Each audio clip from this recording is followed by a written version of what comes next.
À 32 ans, la Gatinoise Mélanie Bordelot vient de réaliser un grand rêve, celui d'arbitrer des matchs de hockey aux Jeux olympiques. Infirmière le jour, elle passe ses soirées et ses fins de semaine à arbitrer depuis 14 ans. Ruby a eu la chance de l'attraper quelques jours avant son départ pour Sochi. J'ai été opérée au niveau du cœur, puis j'ai dû à ce moment-là peut-être faire un choix de carrière, là, entre continuer à jouer et arbitrer. Puis de toute façon, j'avais plus la même passion pour jouer au hockey. Donc c'était rendu plus une passion pour l'arbitrage.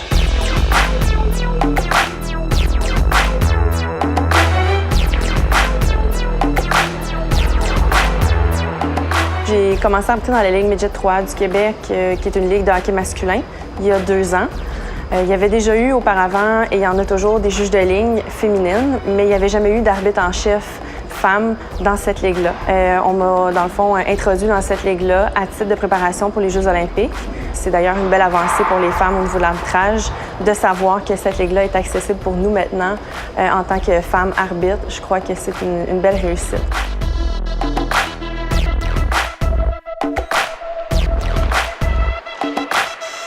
C'est sûr qu'en étant arbitre, il faut s'attendre à avoir des insultes. On se fait crier toutes sortes de bêtises sur la glace. Moi, j'ai pour mon dire, si on me dit des critiques, exemple, « Ah, t'es une arbitre pourrie, va mettre tes lunettes. » OK, c'est correct, je vais le prendre. Mais de là, me faire traiter de noms dégradants ou de me faire donner des commentaires sexistes, ça vient beaucoup plus me chercher. Il faut savoir qu'on a un livre de règlements, on a des règlements spécifiques dans ces situations-là, puis je me suis jamais gênée pour les appliquer. Je me suis déjà fait crier une insulte de la part d'un joueur l'année passée dans la Ligue Midget 3 du Québec.